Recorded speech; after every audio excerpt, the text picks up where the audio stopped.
Hey guys, welcome back. It's me, Sal Mahajan, and in today's video, we'll be taking a look into the complete basics of Amazon EC2.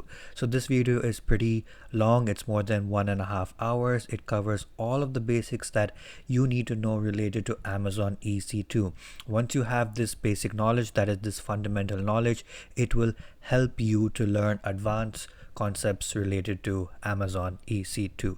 So again, I have made chapters of this video, so in case you guys want to come back at any point in time, you can quickly navigate to those specified chapters and continue learning, or at end you want to go back and forth, you can take a look at the description box, or you can take a look into the chapters. So I hope you guys do like this video, and let's dive right into the first part, that is an overview related to Amazon EC2.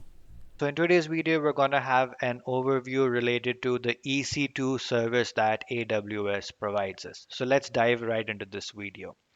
So what is EC2? EC2 basically stands for Elastic Compute Cloud. It is a secure, resizable compute capacity in the cloud that is provided by AWS. Now, you may ask, what is this compute capacity? It's basically a virtual machine that is hosted on the AWS cloud. If you guys have worked with virtual machines on your local system or other cloud providers, EC2 is just a virtual machine deployed on the AWS cloud. So an EC2 is designed to make scalable computing easier for developers. Again, we will go into what is scalable computing, but it is designed to make scalable computing easier for developers.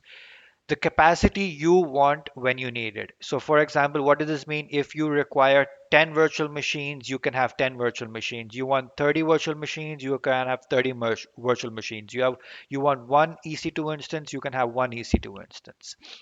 You are in complete control of the instances, which basically means AWS does not have any control over the instances. They will not be able to log into your virtual machines, or we can say connect to your virtual machines. Only you and the authorized users that you have allowed to can access your virtual machine. Moving on to a few advantages of EC2, it follows the pay-as-you-go model, which wherein you pay for how much compute power you basically use, and normally you pay by the per minute or per hour basis. You are up and running in minutes compared to an on-prem setup. On the cloud, if you require a virtual machine, within a couple of minutes you can spin up any amount of virtual machines, and you can start right away and setting them up and developing them to get your applications out there to your customers or clients. And EC2 is very, very, very scalable.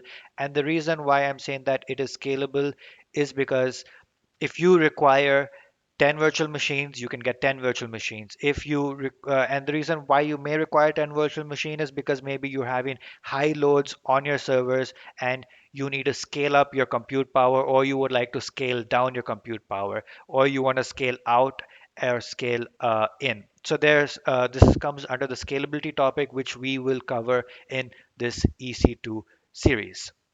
And finally, moving on, we're going to talk about the EC2 pricing options. Again, this is a really important concept whenever you are giving any certifications out there for AWS. This is something that is quite asked a lot. So there are four different types of pricing options that AWS does provide you. The first one being on demand. On demand basically means you're paying by hour or the second, basically on the different instance types that you choose. A few instance types will charge you per second usage, and a few will charge you on a per hour usage. And on demand basically means you can spin up a server whenever you require it, according to your will and wish. Coming to the second is we have the reserved. The reserved is basically wherein you can reserve some X amount of compute power for anywhere between 1 to 3 years. And according to how long you reserve, this compute power, you can get a maximum discount of 72%. But do keep in mind, reserved means that you have to pay all of that amount upfront. So for example, if you're reserving one virtual machine for 1 year, you will have to make that payment up front. Then we have the third pricing option that is called spot. Spot is basically wherein you can purchase unused capacity at a discount of 90%. So On a daily basis, AWS will have a lot of unused EC2 compute power that is available to purchase at a discounted rate of up to 90%. Again, the prices for this spot instance will basically fluctuate according to the supply and demand that takes place on the AWS platform. And finally, we have the last pricing option that is called dedicated. Again, this is the most expensive pricing option out there for AWS. This is wherein a physical server is basically dedicated or reserved just for your use. So you can say that in a data center that AWS manages, there will be one server, a physical server, and that whole server will basically be dedicated for your use case only. And do remember, this is the most expensive option that you have compared to the four pricing options. So in today's video, we're going to be having a demo related to the EC2. So in the previous video, we had an overview related to EC2, what EC2 is. So today we're going to deploy an EC2 instance on the cloud platform. So let's dive right into the video. So you guys are gonna head over to the console, that is the AWS console, and do login. Again, you can be in any region you wish to be. I am in US East 1. So we're gonna go ahead and head to the EC2 page. You can head over to the search bar and you can type in EC2. It pops up over right here. Let's go to the EC2 dashboard. And now this is your EC2 dashboard where you will be able to view the various different options. So we basically want to create an instance that is a virtual machine. So we'll go ahead and click on the option that says instances running. And we do not have any running instances right now. So we're going to go to the top right and click on launch instance. And here we go. Now this is the page where we are basically going to launch an instance. So let's go ahead and first give a name to this specified instance. Let's say my test instance. Awesome. Now we're going to come down to the section that says application and OS images, which is AMI. AMI relates to Amazon Machine Image. So first we're going to choose what is the operating system that we want to use. As you can see, there are a lot of operating systems you can choose from. I'm just going to stick to the basic, that is Amazon Linux, and I'm going to stick to this specific AMI, that is Amazon Linux 2023 AMI. And the reason being for that is because it is eligible for free tier. When you scroll a bit down, you can choose the architecture type you want. You want a 86 or ARM. Again, I'm going to stick with 86, and we're going to leave everything else as default. Coming down to the instance type, this is basically wherein you choose how much compute power do you want this specified instance to have. So for example, over here, it has automatically chosen the free tier eligible one, that is T2 Micro, wherein you get one virtual CPU and one GB RAM.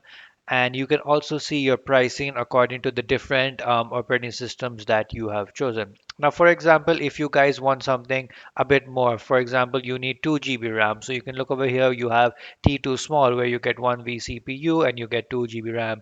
In the scenario that maybe you want something even larger than that, you can go to maybe C5A.8X large, wherein you're getting a 32 vCPU and a 64 GB memory or RAM. So we're going to stick to the T2 Micro. Again, as this is free tier eligible, you guys can go with that too. Next, we're coming on to is the key pair, which is basically how are you going to connect with your EC2 instance. So I'm going to go over here and I am going to basically create a key pair. So I'm going to say create new key pair. I'm going to give my test key pair. Awesome. Now you want to choose an RSA type or an ED25519. I'm going to choose RSA. And now you have two options over here. Do you want to connect to your virtual machine through OpenSSH or do you want to connect through PuTTY? Again, I normally prefer to connect to my virtual machines through PuTTY, so I'm going to choose a .ppk. But again, if you guys want to do it with OpenSSH, you can do that. I am going to go ahead and click on create key pair. As you can see, um, the key pair has been downloaded. Um, That is basically what you'll be using to connect to your instance once deployed.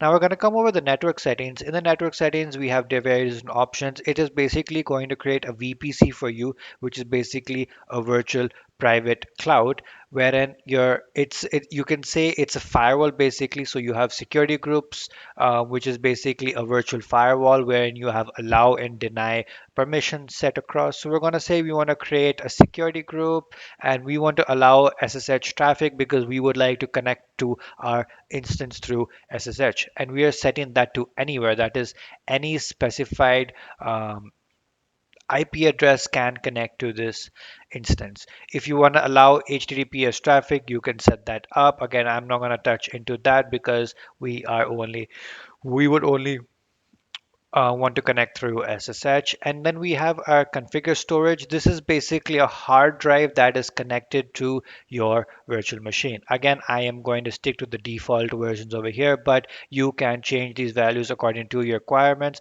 And you may see, what is this GP3? GP3, this basically means general purpose version 3. There are a lot of different versions that are available, but we are just going with the default values that are there. So it will basically attach a hard drive or an SSD worth 8 gigabytes to your virtual machine.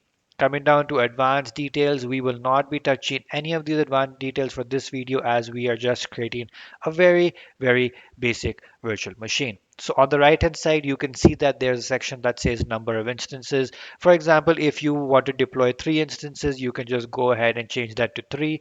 But for again, this use case, we're just creating one virtual machine. And it gives you a summary related to your settings and configurations that you have set up. Again, we are ready to go. So I'm going to go ahead and click on launch instance. So it says, please wait, do not close this browser tab. And there you go. Our instance has successfully been launched. Let's head back to the instance tab and we can see that we have our instance, that is my test instance, available. You can see that the state is currently pending. If I refresh, they are still deploying that specified instance. So this basically gives you an overview related to your instance. You can see your instance ID, and there you go. The instance state is now running, and you can look at your the availability zone that it is deployed into, and all other details. Awesome. So we're going to click onto our instance. And this is basically our instance page. So I will give you guys a quick run through related to this page. You can view your instance ID, your host name type, so basically whenever you create an EC2 instance, it will auto assign an IP address to your EC2 instance, a public IP address. There are ways wherein you can get a static IP address attached to it, which we will be also looking into it. You can view the various different configurations, what's your VPC, what's your subnet, what's your private, and all good stuff. Again, this gives you way more information related to your specified instance. If you head over to the status and alarm, you can basically set a few alarms using CloudWatch, which is a monitoring or metric log storage service provided by AWS. You can come over to monitoring and you can look into your monitoring. Basically, if you're running any process, what's the CPU utilization, what's your incoming and outgoing network and all those things. You can also look into your security related to your what we say EC2 instance. You can look into networking. This will basically show you everything related to your networking storage. This was the SSD I told you guys, the hard drive that will be attached to your EC2 instance. As we can see, it has been attached to our EC2 instance with a volume of 8. And finally, if there are any tags, again, we did not specify any tags.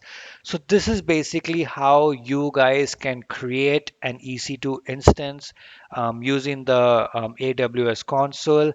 And in the next video, we will be looking into how can you connect to the specified instance and what all actions can you perform.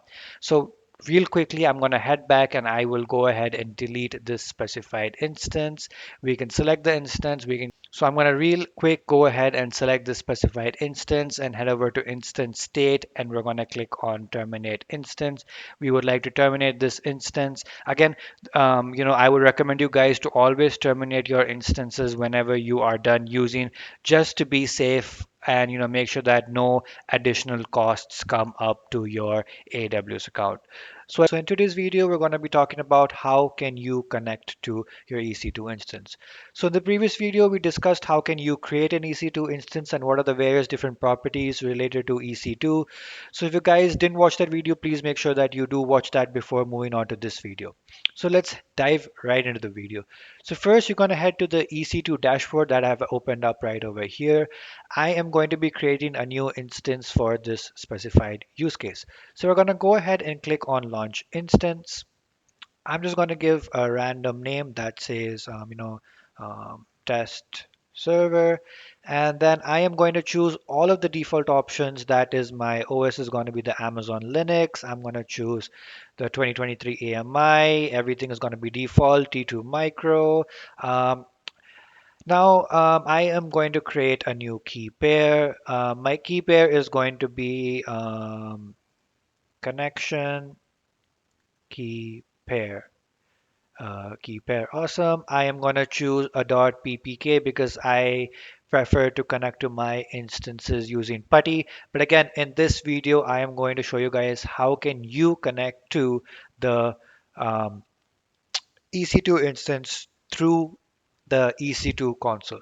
So I'm going to leave all the settings as default. Do make sure that you enable allow SSH traffic from anywhere, or you can move this down to your specific IP address, but I would recommend to leave it as anywhere. And let's leave everything as default and go ahead and click on launch instance. So here you go, our instance is being launched. There you go, launch was successful. Let's head back to the instance tab and you can, okay, that was an old instance. And you can see that it says pending. So we are going to wait for this instance to be in the running state. I believe it should be in the running state now. So let's go ahead and open this specified instance. So you can see that when you open the specified instance, you will see a button on the top right that says connect. Currently, this is not highlighted because the instance state is currently pending. So let's again refresh this. You can see the moment the instance state became running, this button over here, connect, became highlighted. So let's go ahead and click on connect. And now when you click on connect, you'll come to this instance connection page wherein you have four different connection types. The one wherein we downloaded the key pair, that is basically going to be used over here when you are going to connect to your EC2 instance using an SSH client. That is in my scenario. If I'm going to use putty, I'm going to basically use the settings over here. So we're going to head back to the EC2 instance connect, and this is basically a, a you will be able to connect to your EC2 instance in the web browser itself. So I'm not going to again touch any of the settings over here. We're going to leave everything as default.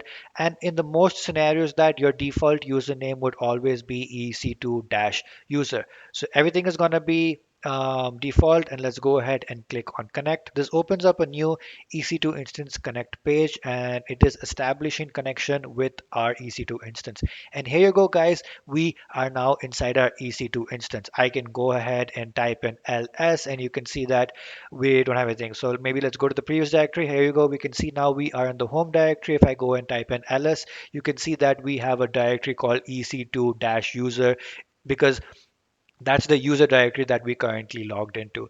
And now additionally, you will also be able to create be able to have root access to this specified user. You can just go ahead and type in sudo su, and there you go. Now I have root access to my virtual machine.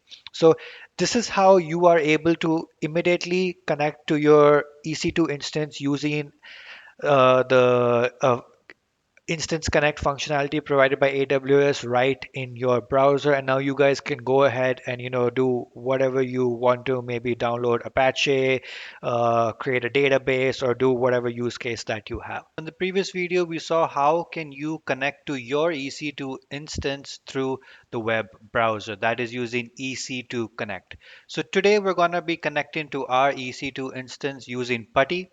So let's get right into the video. So we're gonna go ahead and launch a new instance, and let's give this as my test server as the name. We're going to leave all the settings as default. And remember, in the previous videos, we did create a login key pair, but I'm just going to show you guys the settings that you require in case you guys do not have a key pair. You can go ahead and give any key pair name that you wish to. Make sure that the key pair type is RSA. And because we want to connect to our EC2 instance through PuTTY, we are going to choose the .ppk file that is for use with PuTTY. Okay, you can go ahead and click on create pair. I am not going to create a new key pair because I already have a key pair present. So I'm just going to select my previous key pair, and then we are going to scroll down. You guys have to make sure that allow SSH traffic from anywhere is turned on. Make sure that this specified setting is turned on. Then we're going to leave everything else as default, and we're going to click on launch instance. And we're just going to give this a couple of seconds, and there you go. It says that successfully initiated launch of your instance. So we're going to go ahead and click on this instance ID, and it should open up a new page with the EC2 dashboard. Let's go ahead and click on refresh. And just while this EC2 instance is being created, if you guys did create a new key pair, that key pair would have been downloaded while you are creating your instance. Now, if you guys have selected a key pair that was already created, you would have the downloaded copy available in your downloads folder or any other folder in which your downloads go to. So let's quickly go ahead and click on refresh. As you guys can see, our EC2 instance is running. Let's go ahead and open up the EC2 instance page. So for this example, you will be requiring an SSH client. That in this scenario we're going to be using PuTTY. So this is basically the download link for PuTTY that's available. I'll be putting it down in the description so you guys can pick it up from there. And I went, because I run on a Windows system, so I went and installed the 64-bit 86 architecture installer. So let's go right ahead and now connect to our specified EC2 instance. So we're going to go ahead and click on connect. And when you click on connect, you're going to come to the SSH client, and you are going to copy down this public DNS. Again, there are two ways wherein you can copy this public DNS. One is you can copy it from here, or you can also copy it from over here in your instance summary. So let me go ahead and open PuTTY. So here you go. This is how PuTTY basically looks like. Now you require two things when you are going to connect to your EC2 instance. In fact, you require three things. I'm going to head back to the connect page, and we're going to keep this open right over here. Now I'm going to open back our PuTTY instance, put this on the side. So you require three things. The first thing is your host name, which you guys can get it from here. That is your public DNS. I'm going to go ahead and paste that right over here, and make sure that your port is 22 because we're doing an SSH connection. Now you guys would have downloaded a .ppk file that is your key. So on the left hand side, you can see the tab that says connection. We are going to go into SSH. Inside SSH, there will be a tab that says auth. We're going to open up that auth, and you will see a tab that is called credentials. We're going to go ahead and open this specified credentials. Now you have to put the file location over here. You guys can browse over to that specified file location and you can input it. I have that location with me right over here, so I am just going to paste it. As you can see, it is connection keypair.ppk. And then we're just going to simply go ahead and click on open. Once you click on open, you will basically get a page like this popping up, and it's going to ask you you want to log in as. So what is the user that you want to log in as? So the user that you are going to log in as is going to be found over here that says EC2-user. So I'm going to sorry, my bad. I'm just gonna remove all of this, and I'm just gonna go ahead and type EC2 dash user, and we're gonna go ahead and click enter. You can see that it tries to authenticate you using the public key that you provided. That is the connection key pair and there you go. We're logged into our Amazon Linux. I can go ahead and do ls, and you can see nothing is there. I can become a root user, and then maybe we can go one directory back, and we can see that here you go. We are now the root user and there is a directory present. So this is basically how you can connect to your EC2 instance using PuTTY. In case you guys don't like to connect to your EC2 instance using the web browser, you can also use PuTTY to connect to it. So in today's video, we're going to be discussing about security groups and Bootstrap scripts. So let's dive right into the video. So let's start our discussion with security groups. Securities group is basically a virtual firewall for your EC2 instance.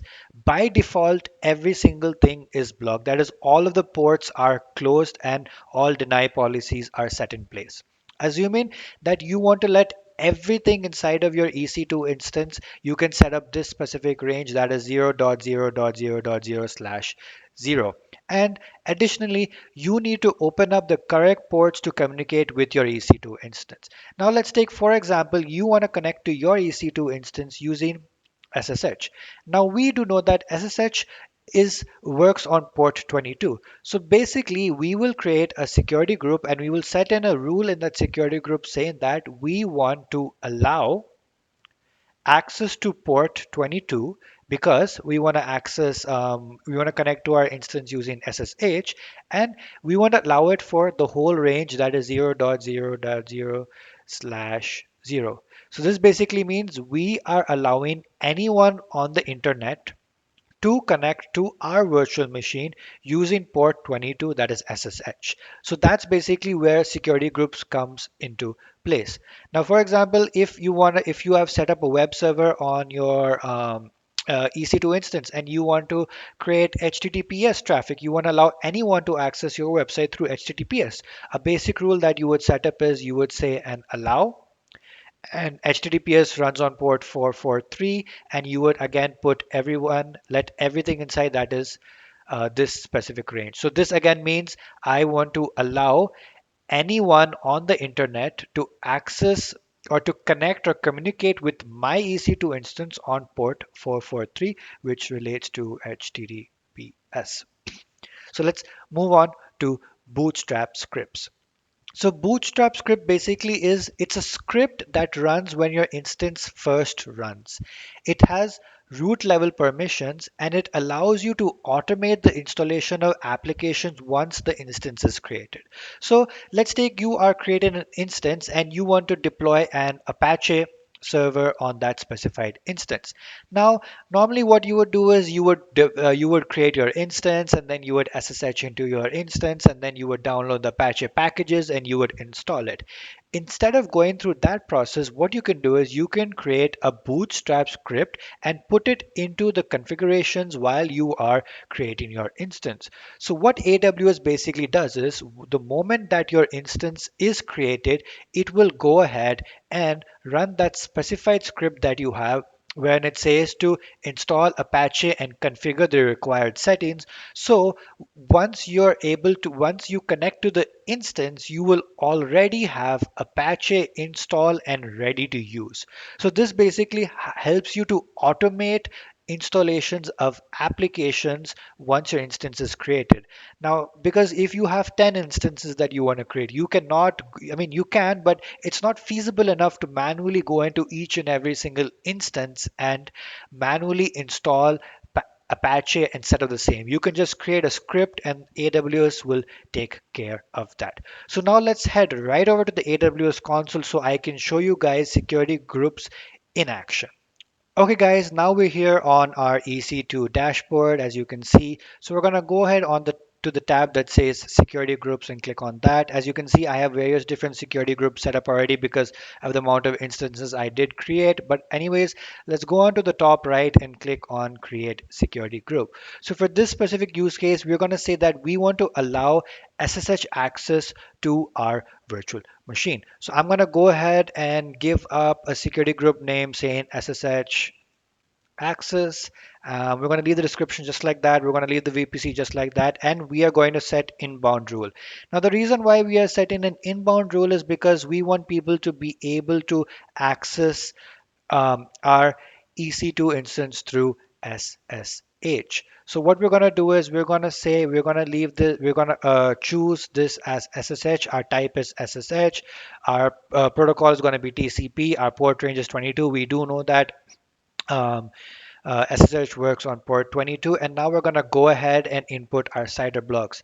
Now I want to say that I want to allow anyone and everyone access to this EC2 instance through SSH. So I'm just going to go ahead and choose the default CIDR block, and I'm going to leave the description empty. As you can see, the moment that we added this, it says that rules with source allow all IP addresses to access your instance. We recommend setting security group rules to allow access from known IP address. Again, I'm just showing you guys a use case, but this is a very important rule while you are creating security groups. Only provide access to certain IP addresses that you are well aware of. Now we're going to go ahead and click on create security group. Okay, it says that a description is required, so we're going to go ahead and type in allow SSH access, and we are going to go ahead and click on create security group. And there you go. You can see our security group has been created. Our security group name is SSH access. We got a security group ID, the description, your VPC, who's the owner, and the number of rules, inbound rules and outbound rules that we have. And so as you can see, our inbound rule is set up over here that says for an IP version of IPv4 on type SSH, protocol TCP, port range 22, because SSH runs on port 22, allow and sources allow all or allow everyone. So this is basically how you can create a security group and then attach this specified security group to your EC2 instance. In today's video, we're going to be talking about EC2 metadata and user data. So let's dive right into the video. So let's start off talking about what is EC2 metadata. EC2 metadata is simply data about your EC2 instance. For example, it could be IP address, host name, security groups, AMIs, and much, much more. So you guys have seen that whenever you create an EC2 instance and then you open up the instance page, a lot of information is provided about your EC2 instance. All of that information that is provided about that EC2 instance is your EC2 metadata. It's simply data about your EC2 instance. So moving forward, let's talk now about what is user data. User data is just another name for Bootstrap scripts. It's the exact same thing, just that we call it user data here in the AWS environment. Now let's have a comparison between user data and metadata. So we know that user data is basically or simply just a Bootstrap script.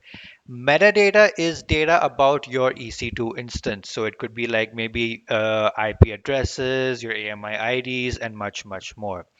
And another really fun thing is that you can use user data, that is basically Bootstrap scripts, to access metadata. That is, you can use that specific script to access metadata, that is data about your EC2 instance.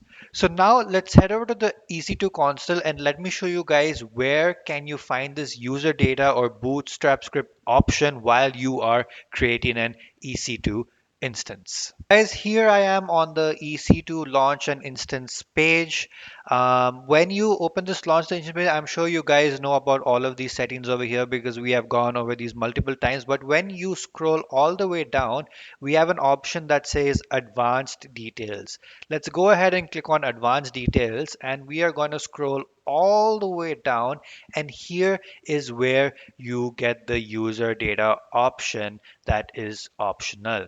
Again, if you guys have a text file that you can upload a text file over here, or you can go right ahead and input the script that you wish to be executed once your EC2 instance has been created or deployed.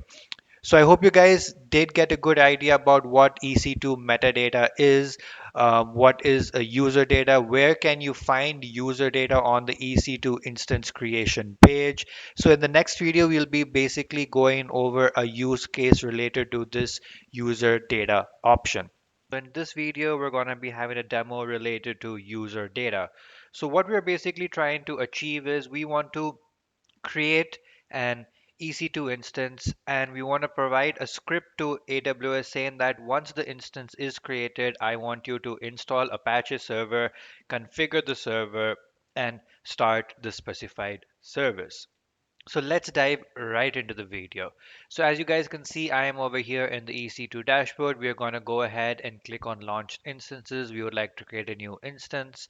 I'm going to give the name as my web server. And for this example, I am going to stick with the Amazon Linux operating system and all of the default settings. T2.micro is pretty good for my use case.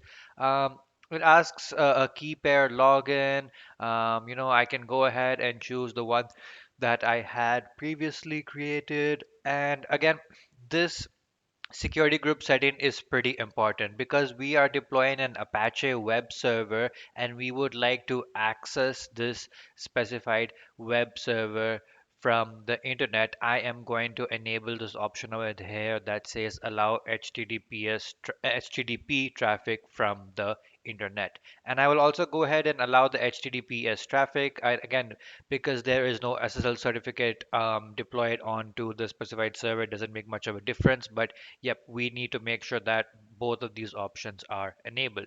Then we're going to go scroll down and we're going to open up advanced settings. Once we open up advanced settings, we're going to scroll all the way down and we will find this user data option. I have the script ready, so I'm just going to go ahead and paste that specified script right over here.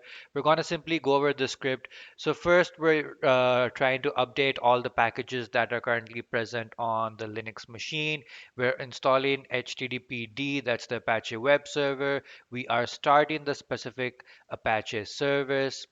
We're creating a directory wherein we will be storing an HTML file, and we created a very simple HTML file called index.html wherein we're just printing hello world. We're adjusting the permissions for that specified file so that Apache can read that specified index.html file that we did create. And at the end, finally, we are just restarting the specified service. Again, this script will be available in the description so you guys can pick it up from there, but that's basically what we are trying to do. So let's go ahead and click on launch instance. As you can see, the instance is being created. And there you go. Our instance has been successfully launched. Let's head back to the instance tab and refresh our page. As you guys can see that the instance is currently being run. Sorry, it's created, but it is still in the pending state. So we're just gonna give this a minute or so, and then so there you go, guys. Our instance is now running. So now how do we want to access our web server that we just deployed and created? You can see on the right hand side, you have the public IPv for DNS. You can go ahead and click on open address. And when you open it, you can see that you are getting an error page over here. And the reason why is because it is trying to go to HTTPS. Now we have enabled HTTPS, but we do not have any SSL certificate deployed onto the specified web server. So we can go ahead and remove the S from the HTTPS and go click enter. And there you go. You guys can see hello world, that the HTML file that we have created.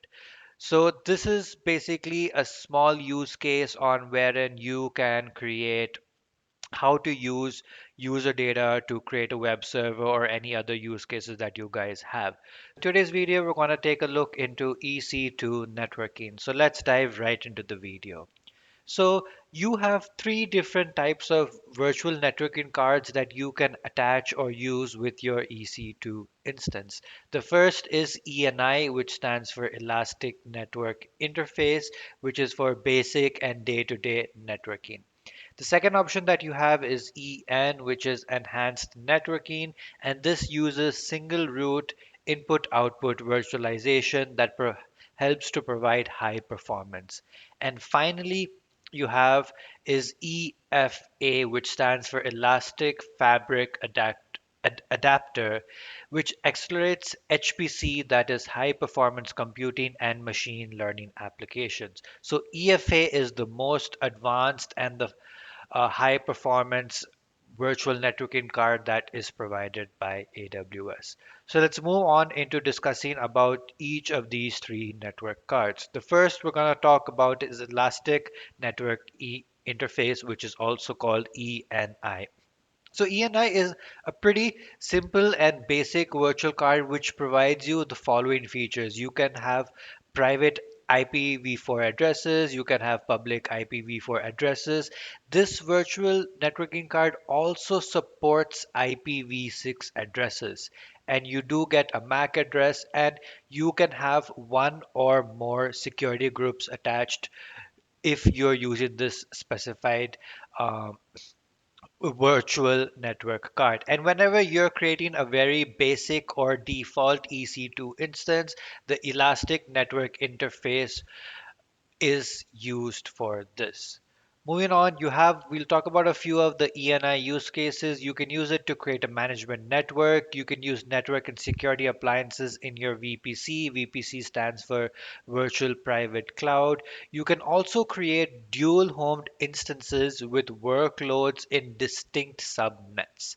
And finally, it is create a low budget and high availability solution. So if you want a virtual card which is pretty cheap or pretty low, then you can use ENI. Moving on, let's talk about enhanced networking. Enhanced networking is for high performance networking between 10 gigabytes to 100 gigabytes. So in the scenario that you require high performance networking wherein you know that you require anywhere between 10 gigabytes to 100 gigabytes, then you would choose the enhanced networking option. It uses single root IO virtualization, which provides higher input output performance and lower CPU utilization. Now, there are two ways how you can enable the enhanced networking virtual card. You have the two options are you can either use the Elastic Network Adapter or you can use the Intel 82599 Virtual Function Interface.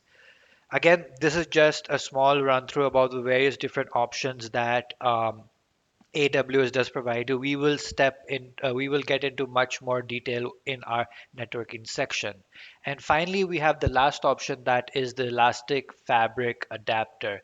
It is a network device that you can attach to your EC2 instance to accelerate high performance computing, that's HPC, and machine learning application.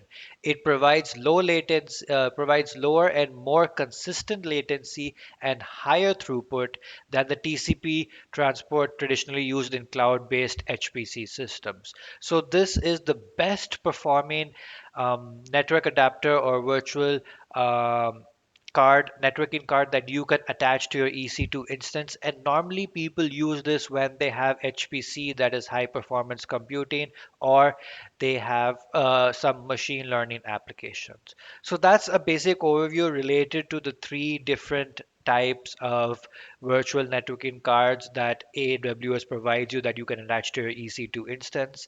So we will be diving into more depth related to this in our networking section.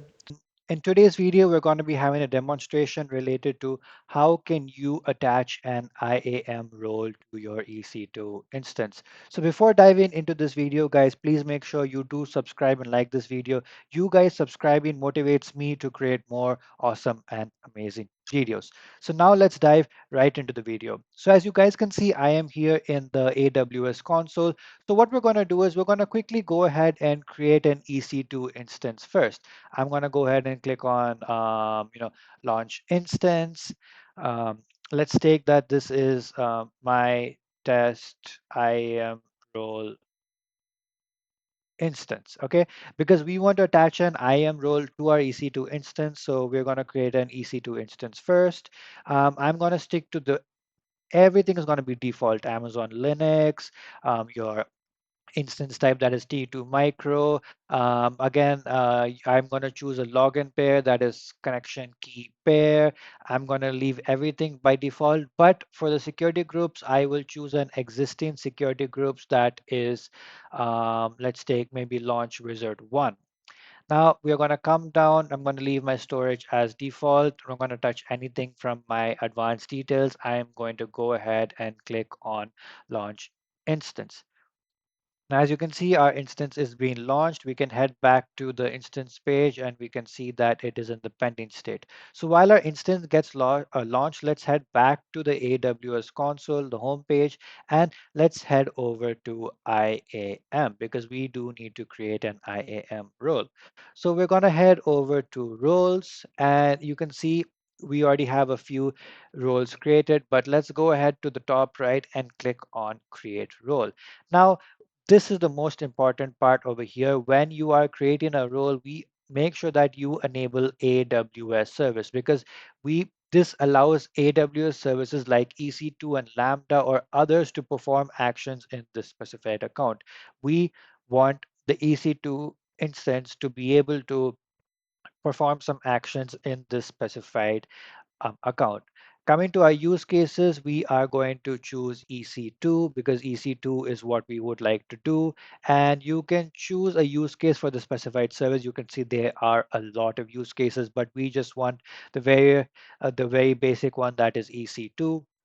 We're going to go ahead and click on next. And now here is where we can look into adding permissions to our role. So let's go ahead and search for S3. I want to provide this EC2 full access to S3. And we're going to go ahead and click on next. What's going to be our role name? Let's give it as uh, EC2 instance um, S3 access. Okay, we can give any description that we want to. We can look at the trust policy that we have here. You can see your policy that you attach, that is Amazon S3 full access, any tags that you guys would like to add, and then we can quickly go ahead and click on create role. Okay, it says invalid name, role cannot have alpha. Okay, so we'll just give EC2 instance S3 access. Here we go, and that should be correct. We go create role. Yep, there we go. As you guys can see, our role has been created. EC2 instance S3 access. Now let's head quickly back to our AWS dashboard and let's head over to EC2. Now when we head over to EC2, we can see that we have one instance running, and there you go, our instance is running. Let's go ahead and click on our instance ID, which will basically open up this specified page. Now, when you are here in your instance page, we are going to head over to the security tab, and you can see right now there is no IAM role attached to this specified instance. So now let's go ahead and attach a specified IAM role. We are going to go ahead and click on actions. When we click on actions, we'll head over to security, and we're going to select the option that says modify IAM role. When we open that option, we're getting a tab over here to choose an IAM role. Now, the pretty good thing about AWS is that it will only show you the roles in your IAM role which is related to the EC2 instance. So as you guys can see, we created this IAM role EC2 instance S3 access. We're going to go ahead and select that. Now in the scenario that maybe you do not have a role, you can just simply click on this button to create a role on the spot. And let's go ahead and select update IAM role. You can see it successfully attached this IAM role to our instance. So we head back to our instance summary page and click on security. You can see that EC2 instance S3 access is now attached. So now let's see if our EC2 instance is able to list out all of the S3 buckets that are present. So let's quickly go ahead and click on connect, and we're going to use our EC2 instance connect. Let's go ahead and connect to our EC2 instance.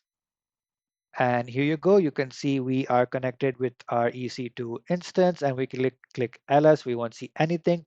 Now, a really good thing is that whenever you install the Amazon Linux AMI, the AWS CLI comes installed by default. So I can simply go ahead and type AWS, and you can see that it gives you the related usage. Now, what we're going to do is you guys may not know much about AWS CLI, but I'm just going to show you quickly that if I type in AWS S3LS, which basically means I want to list all of the buckets that are currently present in S3 and I go ahead and click enter, you can see we get a response back saying with some random name.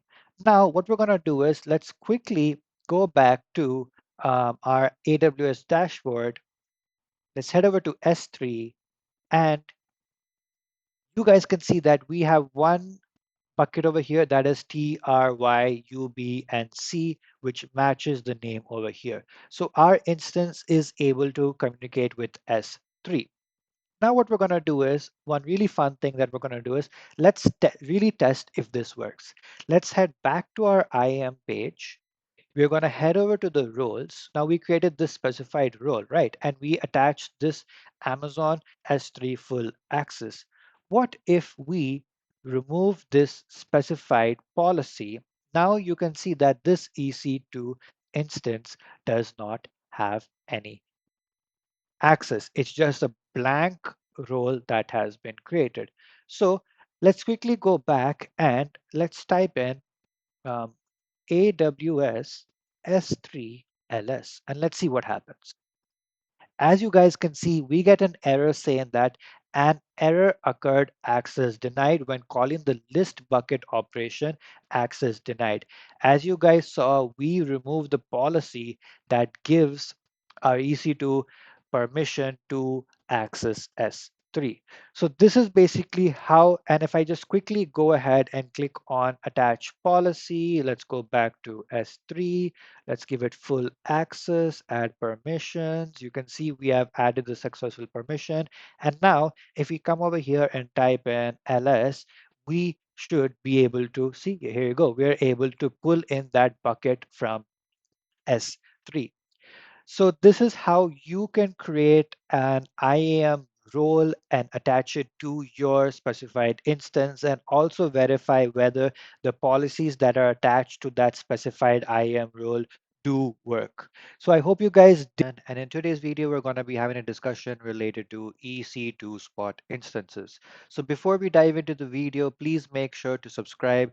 You guys subscribing motivates me to create more and awesome content. So now let's dive right into the video. So let's start off a discussion with what are spot instances. So an EC2 spot instance lets you take advantage of unused EC2 capacity in the cloud. And another really good feature about spot instances are that spot instances are available at up to 90% discount when you compare it to on-demand prices. So let's get a bit more into the specifics, like when should you be using a spot instance? It is normally used for functions or functionalities that are stateless, fault tolerant, or are flexible applications. And what do we mean by this? Let's look into a few examples. A few examples would be, as, for example, big data processing.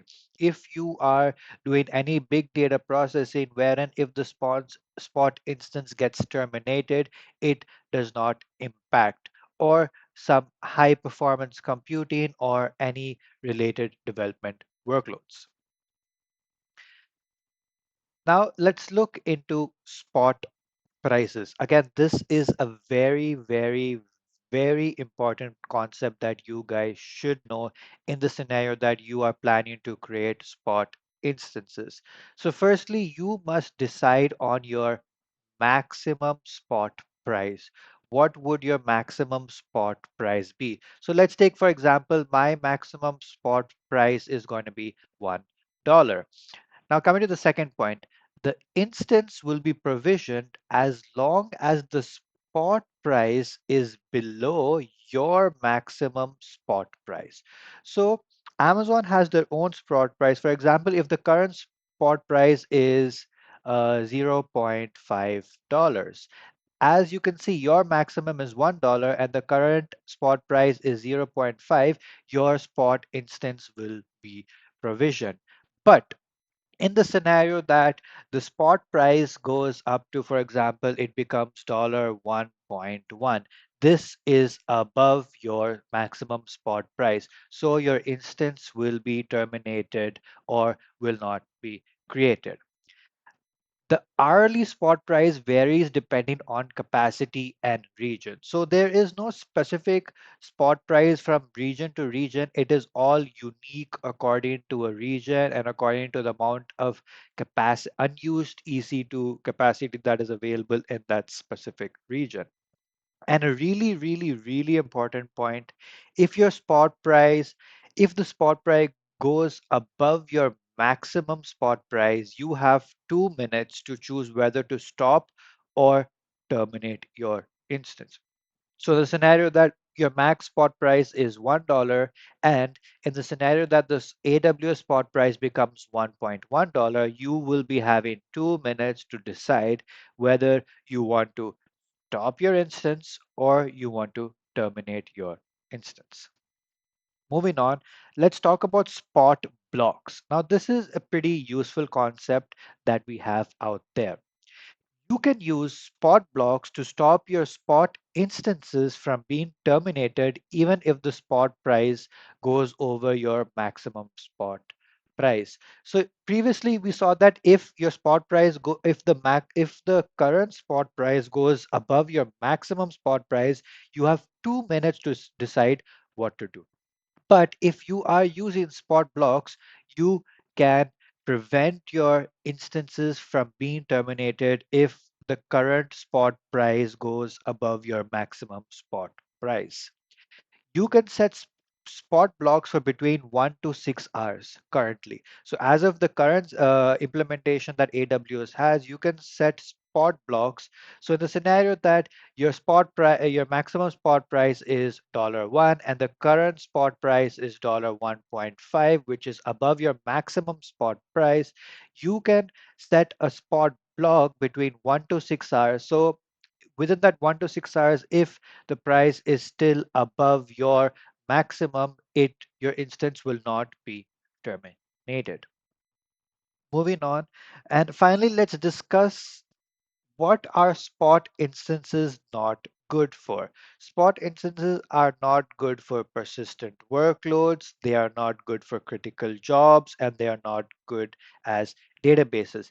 And the reason why they're not good for these three or such related tasks is because they are spot instances. You can create them on the fly if that capacity is available. Now, if someone else creates an on-demand server and that capacity goes away and the spot price increases, your servers have a high probability of being deleted. So hence why we do not use spot instances for wherein we have persistent workloads or any critical functionalities or databases. We normally use on-demand or reserved instances for all of these three specified use cases. In today's video, we're going to be having a demo related to spot instances. So if you guys want to have a theoretical understanding related to spot instances, then you can watch my previous video. I've also linked it up in the iCard over there for you guys. So let's dive right into today's video. So we're going to log into our AWS console. As you can see, I'm already in our AWS console and I'm already inside the EC2 dashboard section. On the left-hand panel, you'll be able to see a tab that says instances, and you will be able to see another tab that says spot requests. We're going to go ahead and click on spot requests. And as you guys can see, I do not have any spot instances or spot requests, hence why this is empty. Now we're going to quickly go ahead on the top right and click on request stop spot instances. Now let's go ahead and create our launch parameters. We're going to say that we want to manually configure all our launch parameters. I want to stick with the basic, that is the Amazon Linux 2 AMI. I'm going to say that we can use the connection key pair. I don't mind at all. We're not going to touch any of these additional launch parameters as they are optionals. We will not touch any of these additional request details because we just want to use the defaults. We're going to come to the target capacity, and I want to say that I just want to have one specified instance. So you can choose between instance, vCPUs, or memory, but I just want to create an instance, hence why I am choosing one instance. Now, when we come down, you have a few more options wherein you want to maintain target capacity. That is, it automatically replaces any interrupted spot instances. Or you want to set a maximum cost for your spot instances. That is, per hour you want to use maximum maybe $2 or $1. So you can also set that over here. Again, we just want to stick to the defaults. I'm going to stick to the complete defaults for networking too. And I don't have any preference related to availability zones, hence why I will stick to the default. Now coming down, you have two options, that is your instance type requirements.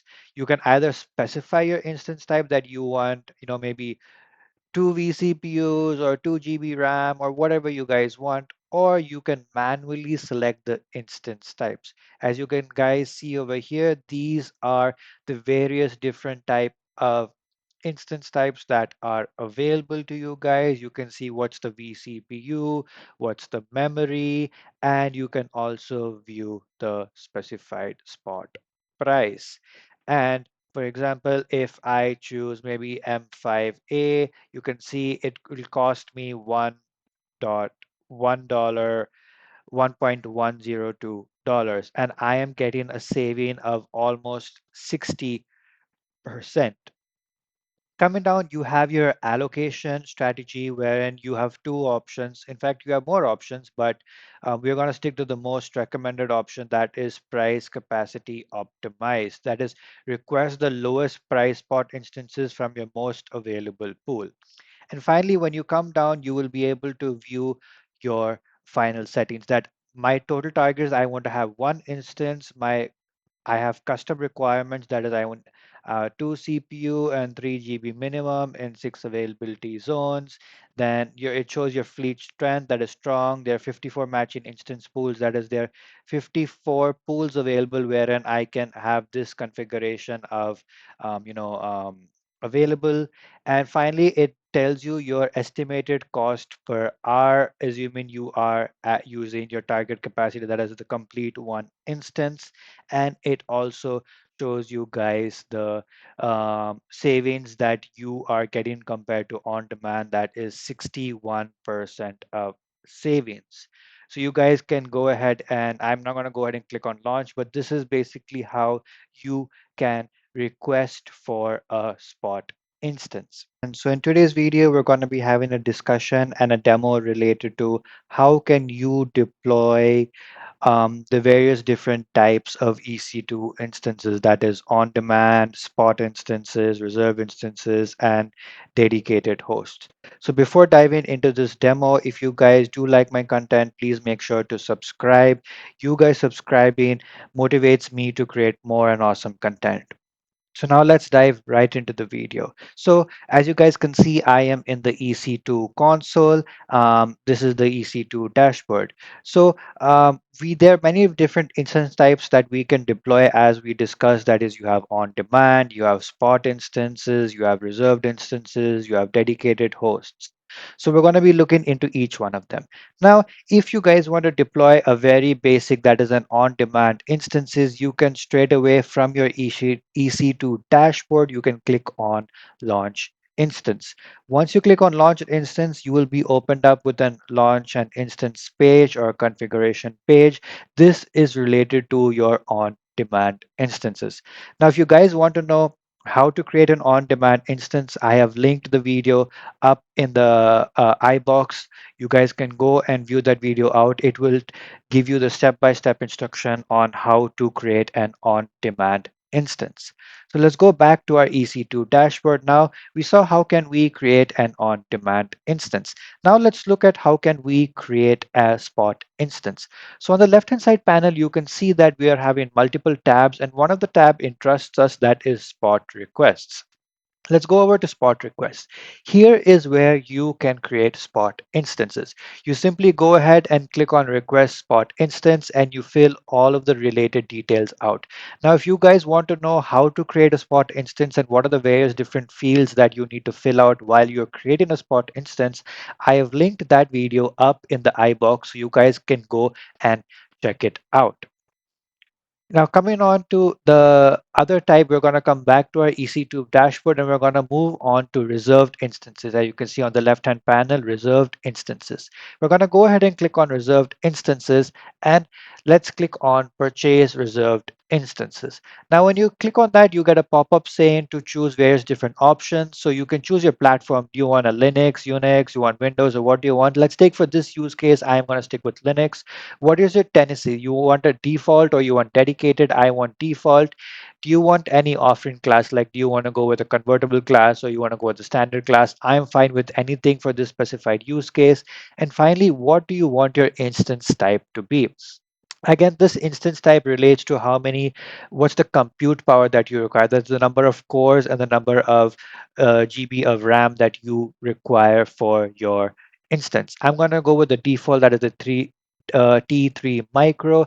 And this is the most important when it comes to reserved instances. That is, what is the term of your reservation? Do you want it between 1 to 12 months or do you want it from 12 to 36 months? So this basically relates to 1 to 3 years of reserving. Let's take I want for 1 to 12 months. And what's your payment option? Do you want to make all your payment upfront? Do you want to make a partial payment upfront or do you want to make no payment upfront? I would say any payment sounds good. And then we can go ahead and click on search. Now, the moment when you click on search, AWS will show you the various different options that you have available. It will show you your term, that is 12 months, that's 1 year. It will show you your effective rate, your upfront cost. What is the upfront cost that you need to pay? What would your hourly rate be? And what's the payment option? Is it all upfront, no upfront, or partial upfront? Your offering classes and quantity available. Now, this quantity available relates to the number of instances that you guys require. So it's saying that there are unlimited instances that you can create. So you can go ahead and choose whatever option you have. You can click on add to cart and it will show you that your cart, one reserved instance, your total due right now is $53 and your average monthly cost would be $0. Again, I don't require a reserved instance. So I'm going to go ahead and click on cancel. And then we're going to come on to the last type of instance that you can create, which is called dedicated hosts. Again, this is the most expensive option out there for creating an EC2 instance. So we're going to go on the top right and we're going to click on allocate dedicated host. You can provide a name tag to your dedicated host. So I'm going to give like maybe, test dedicated host. You can choose your instance family. What type of instance family do you want? Again, as I am not creating this instance, it does not matter, but I'm going to go with the T3 family because, that's something that, we always use. You can choose your availability zones that over you have. I'm going to go, I'm going to choose a random availability zone that's the US East 1A. Do you have any outpost ARN? Again, we haven't spoken about outposts right now, so we are going to leave this. Again, this is optional. Then I'm going to leave my instance auto replacement as off. Do you want to enable host recovery? In most cases, you would say yes, and then host maintenance. So of course, you want maintenance to take place, so you leave that as enabled. And the number of dedicated hosts you would like to purchase. Now again, you will be billed per dedicated host and not per instance. So this is a dedicated host does not mean that you are creating an instance. Okay. So I'm just saying I want one. If there are any CLI commands that you guys would like to run, you can do that over here. And finally, if you want to create any tags. Once all these settings are in place, you can go ahead and click on allocate. Again, I don't want to click on allocate as I do not require any dedicated host. So guys, these are the ways how you can create various different instance type, that is on demand, spot instances, reserved instances, and finally the most expensive option that we have out there, dedicated hosts. In this video, we're going to be talking about how can you optimize EC2 using placement groups. So let's dive right into the video. So there are three different types of placement groups that EC2 provides you with. The first one being clustered, second being spread, and the third being partition. Now let's dive a bit into each of these placement groups so you guys can get a better understanding how can you use this to optimize EC2. The first is cluster placement group. So here what basically happens is you are grouping of instances within a single availability zone. So you may have multiple EC2 instances that you have deployed, and all of them are grouped together within a single availability zone. This is normally recommended for applications that need low network latency and high network throughput, or both. And finally, as EC2 are physically very close, it increases the speed at which they communicate. So, as mentioned in the first point, if you have 10 virtual machines or EC2 instances deployed in a single availability zone, they will be physically very close to each other so that if any communications take place within these 10 EC2 instances, it will be quite fast. Moving on, we have the second type of placement group, which is called the spread placement group. It is where a group of instances that are each placed on distinct underlying hardware. And it is recommended for applications that have a small number of critical instances that should be kept separate from each other. So when we talk about spread placement group, what does the first exact point mean? The first exact point means that you may have multiple EC2 instances, but each of those instances will be deployed on their distinct underlying hardware, which basically means that no two EC2 instances will be deployed on the same server or the same on the same server. So each of them will be deployed on different hardware, that is different servers. And the reason why we do that is because there may be some components wherein you may have some critical functions or functionalities, and that's the reason why you want to keep them on different servers. In case if one server fails, you still have the other server or the up and running. And moving on to the final placement group that we have is called partition placement group. Here, each partition placement group has its own set of racks, and each rack has its own network and power supplies. No two partitions within a placement group share the same rack, allowing you to isolate the impact of hardware failure within your application. So you can, within a placement group, each placement group has its own set of racks. So in the previous one, we saw that in the spread, they have different hardware that's a physical server.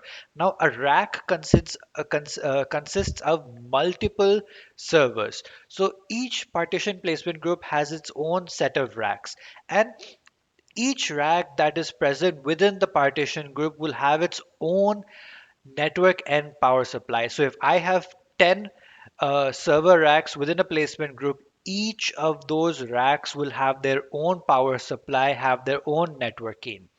Finally, what happens is no two partitions within a specific placement group will share the same rack, allowing you to isolate the impact of hardware failure. So in the scenario that one rack is completely out of service due to some issues that come up, it could be networking issues, it could be power supply related issues, or anything, your applications will not be affected as each of the application is isolated from one another. So these are basically the three different ways on how you can optimize your EC2 deployments according to your use cases by using placement groups. So in today's video, we're going to be looking into optimizing EC2 instances using placement groups. So we're going to dive into a demonstration. So in the previous video, we went over the theoretical concept of this. So in this video, we are going to dive into the demo. So as you guys can see, I am logged into the AWS console and I am on the EC2 dashboard page. So what you guys need to do is on the left-hand panel, if you scroll down under network and security on the third tab, you will see placement groups.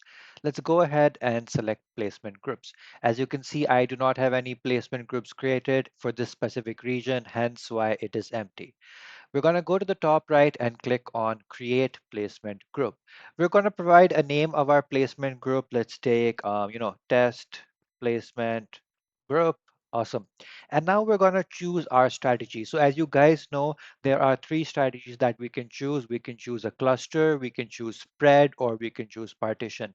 Just as I am just going to choose a random one. So let's take maybe cluster, and we're going to go ahead and click on create group. As you can see, our placement group has been created with the strategy of cluster with our placement group ID, and its state is available. Now, we have created a placement group. Now, how do we deploy instances to this specific placement group? We're going to go back to our EC2 dashboard, and we are going to click on launch instance. The moment that you click on launch instance and you scroll all the way down, you will see an option that says advanced details. Once you click on advanced details, you keep scrolling down till you view this option that says placement group. You can go ahead and click on select, and you can see that you have your placement group available over here with a strategy of cluster. Now, for example, if you do not have a placement group while you're creating your EC2 instance, you can simply go ahead and click on create new placement group, create your required placement group, and click on this refresh button, and it will populate over here. So when you select um, this specific placement group and you deploy this EC2 instance, under the EC2 instance details, you will be able to see the placement group column populated with this placement group name. So this is basically a small demo on how you can create placement groups on the EC2 console, and how can you assign them to specific, and how can you have specific instances deployed in those placement groups. So in today's video, we're going to have a discussion related to public IP addresses, private IP addresses, and elastic IP. So let's dive right into the video. So first, let us discuss about public IP. A public IP is basically an IP address that is assigned to the instance for internet access. This IP address allows you to access the internet. It is automatically assigned, or it can also be manually assigned while your instance is being created. Normally, we always see that it is automatically assigned, and it's a very rare scenario wherein we would manually assign a public IP to our specified instance. Another really important thing about the public IP when it comes to EC2 instance is that whenever your instance is stopped and started, your IP address will change. Now make sure you keep a note that it only changes when you stop your instance and then start your instance. If you restart your instance, then you will have the exact same public IP address. This change only takes place when you completely stop it and then start your instances. And normally instances that need to communicate with the internet will have a public IP address. Now moving on to private IP address. A private IP address is assigned to every single instance that is created in EC2. It is used for communication, for internal communication within a specific VPC. Now, what is a VPC? A VPC stands for Virtual Private Cloud. Again, your instance will only be accessible within the VPC. For example, if you have two virtual machines deployed in the same VPC, then they can communicate with each other using a private IP address. Again, this private IP address is normally assigned automatically and can also be assigned manually, but as I mentioned previously, we normally stick to the automatic assignment of the private IP addresses.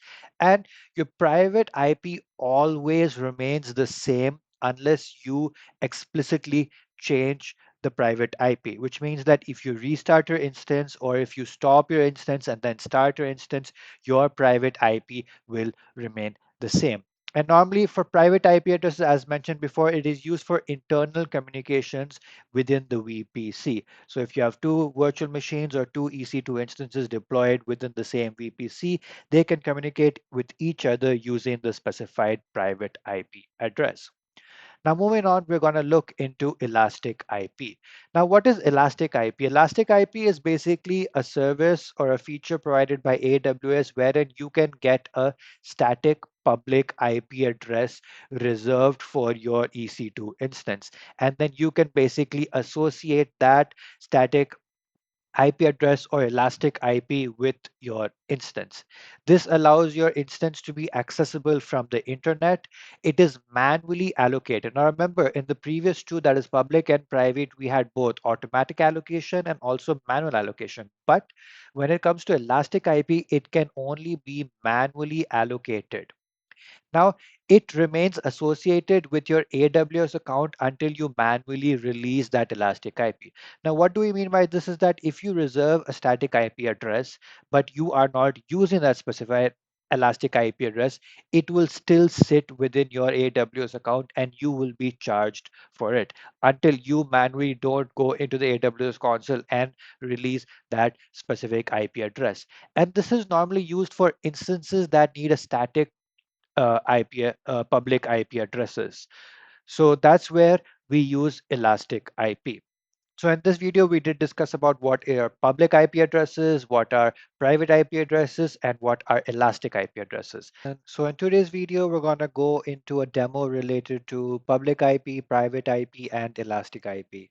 So if you guys want a theoretical understanding related to these three things, you can watch my previous video.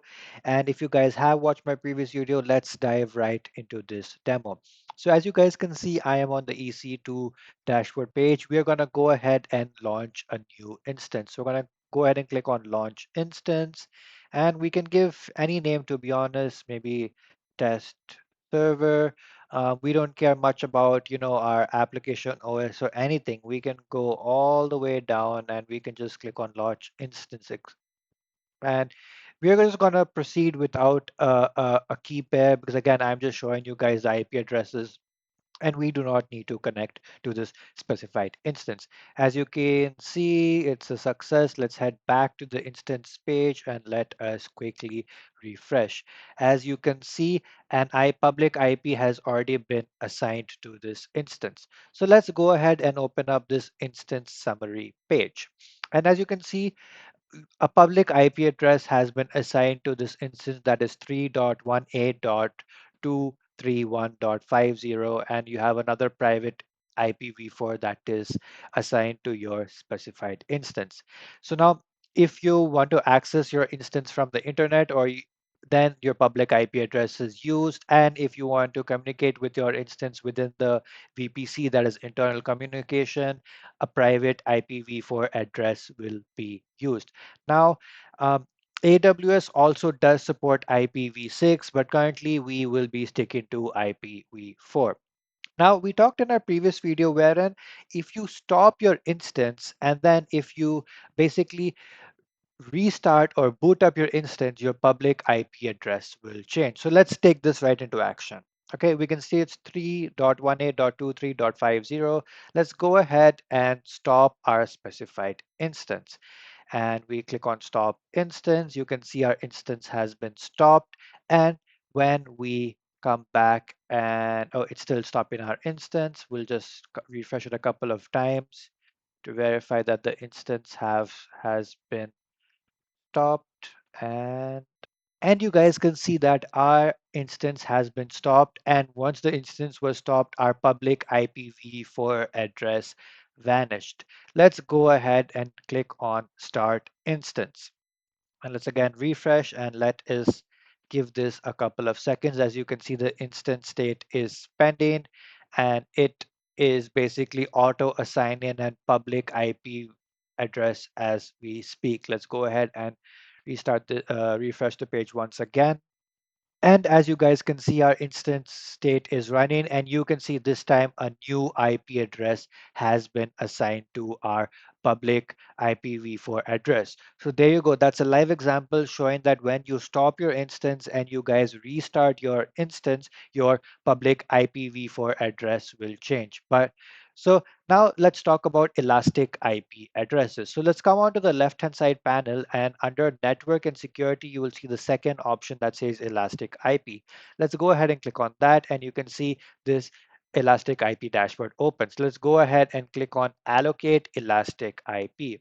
So it says, what's your network border group? Let's stick with US East 1. We're going to choose from Amazon's public rule, and let's go and click on allocate. And there you go. You guys can see that an IPv4 address has been allocated, which is 34.199.145.107. And as you can see, it is currently not associated to any instance ID.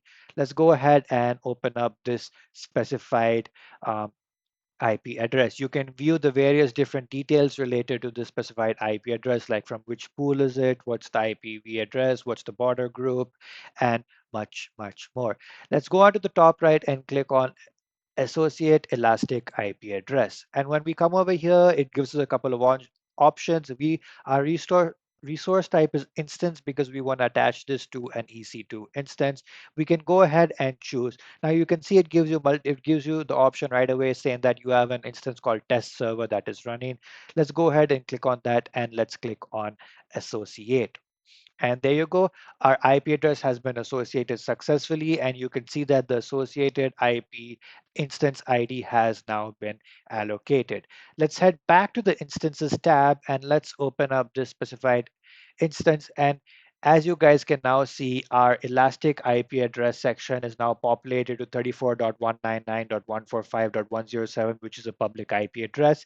And you guys can also see that our public IPv4 address has also been updated. And why has it been updated? Because the static IP address is a public IP, hence why this column has also been updated. And if you look onto the left hand side, you will be able to see that your auto assigned IP address has now become a dash or blank. So this is basically a demo related to public IP addresses, private IP addresses, and how can you create an elastic IP and associate that elastic IP with your virtual machine. So in today's video, we're going to have a discussion related to AMIs. AMI stands for Amazon Machine Image. So you guys do know that how to create a EC2 instance and all of that. So today we're going to be talking about what are the different type of operating systems that can be installed on your EC2 machine. So as you guys can see, I have the EC2 dashboard opened up over here. We're going to go ahead and click on Launch Instance. And we're going to scroll down and you will be able to see the section that is called Application and OS Images, which is AMI, Amazon Machine Image. As you can see, normally for all of our examples, we had stuck to the default, that is the Amazon Linux. But today what we're going to do is we're going to go ahead and click on Browse More AMIs. And I want to show you guys how there are multiple different OS images available, various different community AMIs available, pre-configured AMIs available that can help you achieve your specified use case. Now, for example, if you want an Amazon Linux, you can go ahead and you can choose your Amazon Linux. Again, you have two different type of architectures that you can go with. Another really cool thing that I like about AWS is that AWS is the only cloud provider out there in the market which provides you a Mac OS image. If you go to any other cloud provider out there, they do not provide you a Mac OS image. Now, this is very useful, and the reason behind that is maybe many of you guys are, app developers, and now you develop your app using React Native or you develop your app using Flutter.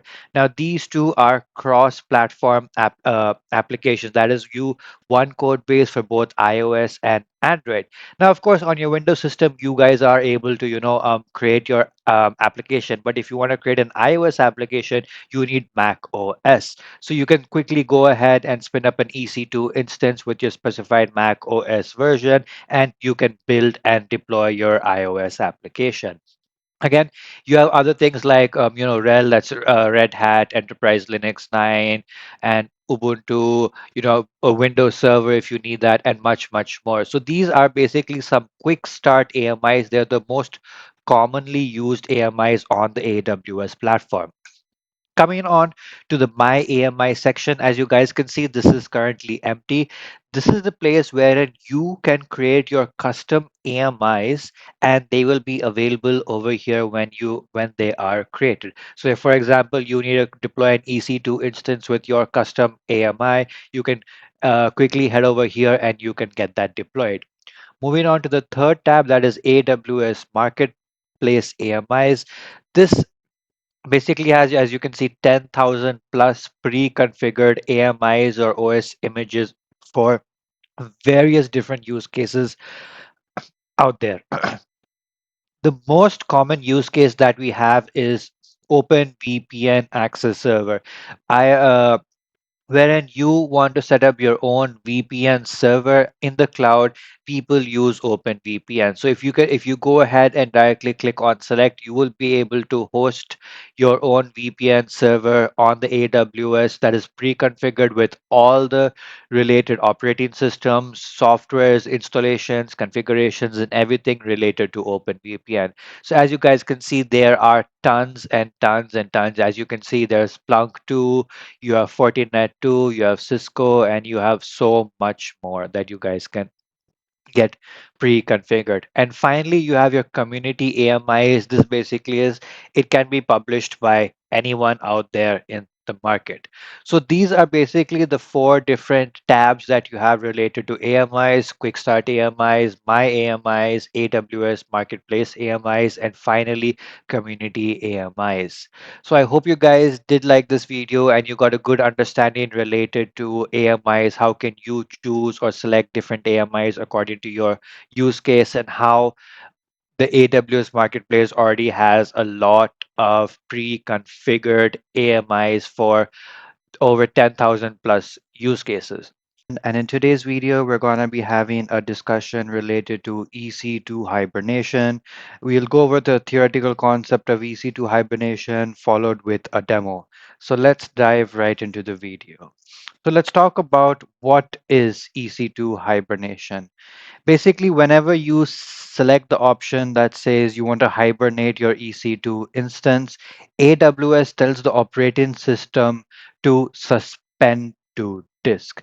Now, what does suspend to disk basically means? That all the contents that are present in your instance's memory is told to move to the EBS volume. That is, everything that is present in your memory is saved to your EBS volume. And also, finally, all of the EBS volumes that are attached to your instance, including the root volume, is persisted. So let's move on. Let's look into how does EC2 hibernation in action. So this is when you want to boot up an EC2 instance that has been hibernated. So what happens is your root volume is now hibernated. So the first step that AWS does is it restores your root volume to its previous state. All the RAM contents are reloaded. We saw in the previous slide that when you hibernate your EC2 instance, everything in your memory is stored on your EBS root volume. So what AWS does now is it reloads all of the contents onto the memory. If you have any processes that were running prior to your hibernation, they are also resumed. And previously, any attached data volumes will be reattached to your instance. And another really important thing to note down is that your instance ID is always retained no matter what. And with EC2 hibernation, this allows you to boot up your instance way faster, as you do not need to reload the operating system again.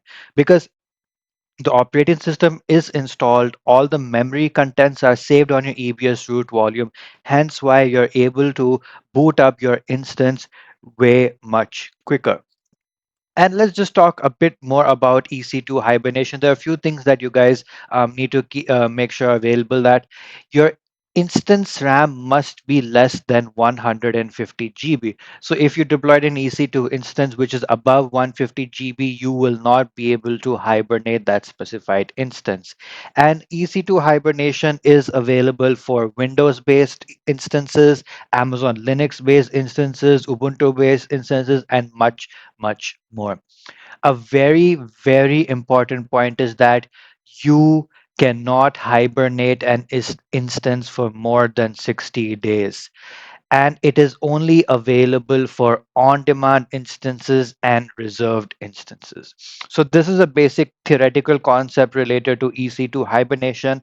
Now let's dive into a demo on how can you implement a EC2 hibernation on the console. Okay guys, as you guys can see, I am here on the EC2 dashboard. So we're gonna go ahead and launch a new instance, and we're gonna give this instance name. Uh, oh, there we go. We're gonna give this instance name my hibernation instance. We're gonna make sure that we choose the Amazon Linux, and we're gonna stick with T2 Micro. Again, your instance has to be below your instance memory needs to be below 150 GB, and I'm gonna stick with T2 Micro because that's the free tier eligible. I don't need anything over here. Another really important thing that you guys need to do is that your root volume has to be encrypted. So you can go ahead and click on advanced, and when you scroll down, you have to see the encrypted option. You can go ahead and choose encrypted. We need the root volume to be encrypted for having a successful hibernation.